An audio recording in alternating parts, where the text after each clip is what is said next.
Amém, meus queridos irmãos, Jesus é o Senhor, que a paz do Senhor seja com todos vocês. Como é que vocês estão? Estão bem? Estão desfrutando o Senhor, acompanhando aqui o canal? Se você não se inscreveu ainda, se inscreve. Não deixa de se inscrever, isso ajuda o canal a estar crescendo, a estar levando essa palavra para mais gente.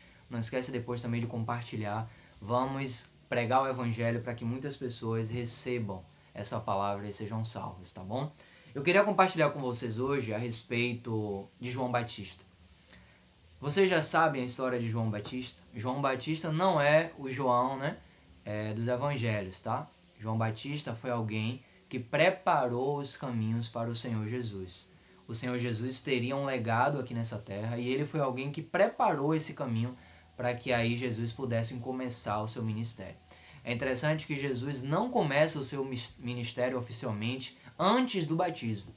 Mas João foi alguém preparado por Deus desde o seu ventre ali, para que ele pudesse fazer essa preparação, e pudesse introduzir Jesus aos homens.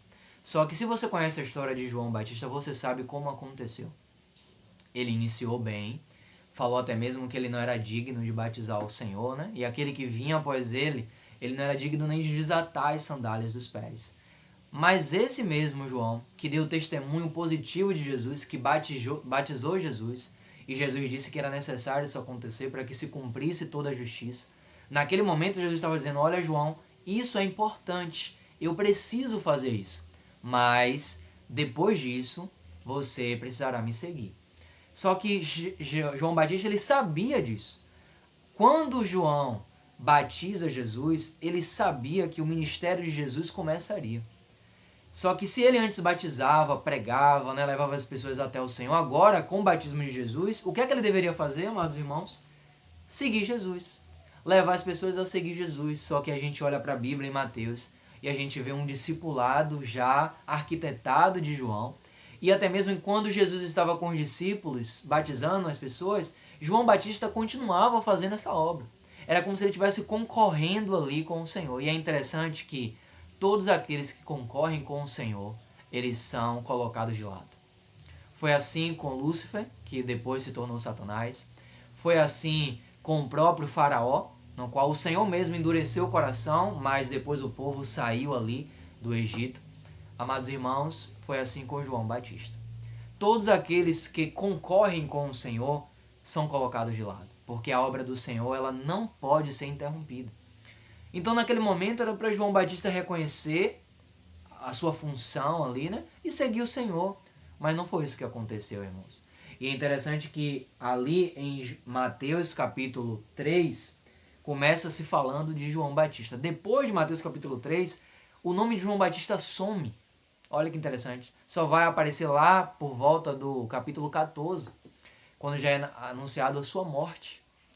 E quando se menciona sobre a morte de João Batista, fala-se ali também de uma festa. O nascimento ali de Herodes é comemorado. E nesse nascimento, nessa festa de aniversário, Herodias dança e ela pede a Herodes que mate João Batista.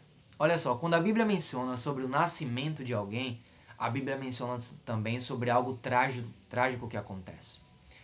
E aí nós voltamos para a data de hoje, que as pessoas falam de Natal. Por que nós não comemoramos o Natal? De fato, a Bíblia menciona o nascimento de Jesus na data de hoje? Não. Muito pelo contrário, a Bíblia não registra celebração de nascimento. Porque quando se fala de nascimento, fala-se de tragédia. Você sabia disso? Amados irmãos, na história de João Batista, ele começou bem e depois ele se esqueceu da visão que o Senhor tinha dado a ele. A sua visão foi embaçada a tal ponto de um dia ele preso, ele perguntar, mandando os discípulos dele ir lá falar com o Senhor, se de fato ele era o próprio Deus. E o Senhor foi e falou para ele, olha, fala a ele que os cegos estão vendo, que muitos sinais estão acontecendo, ou seja, irmãos, ele ficou cego. Muitas vezes nós ficamos cegos e é necessário que o Senhor venha de novo nos falar a palavra.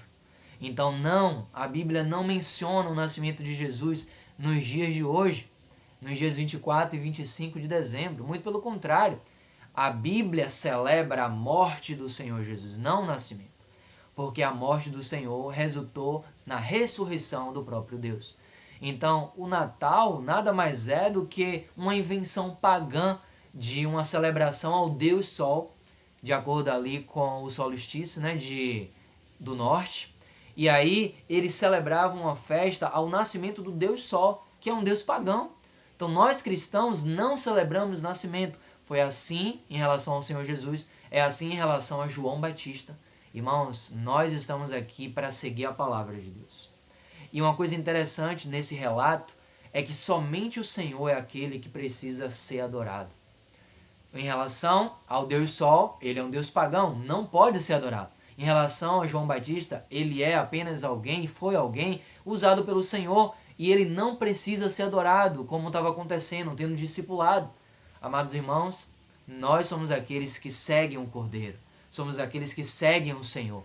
Nós não queremos começar como João Batista e terminar como João Batista. E a Bíblia fala que o maior no reino dos céus, né? Ele de fato, o menor no reino dos céus, ele é maior do que João Batista. Então muitas vezes nós temos um proceder, irmãos, de adorar homens, e isso não é saudável aos olhos do Senhor. Muito pelo contrário, o Senhor deseja que nós possamos adorá-lo, possamos de fato amar o Senhor. Tudo aquilo que vem concorrer com o Senhor é um ídolo. Você sabe o que é um ídolo? Um ídolo não é apenas aquele boneco lá, né, que as pessoas botam lá em cima no templo e adoram, aquela imagem que coloca assim, né, na frente ali de um altar e se adora, não. Ídolo é tudo aquilo que toma o lugar de Deus em nosso coração. Então, se alguma coisa compete com o Senhor, se alguma coisa está na frente do Senhor, toma a posição de Deus na nossa vida, isso já se tornou um ídolo. E todos os ídolos precisam ser quebrados diante de Deus. Quando o Senhor foi no monte, lá no Antigo Testamento, ele levou Moisés, ficou 40 dias e 40 noites ali. A primeira ordenança que o Senhor falou é: amarás ao teu Deus de toda a tua alma, de todo o teu coração, de todo o teu entendimento. Não farás para si, né? Terás para si outros deuses.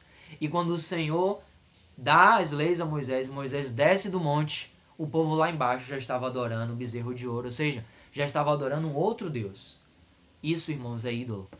Isso é coisas que ocupam o lugar de Deus no nosso coração e tem a primazia de Deus no nosso coração. Irmãos, isso não está adequado.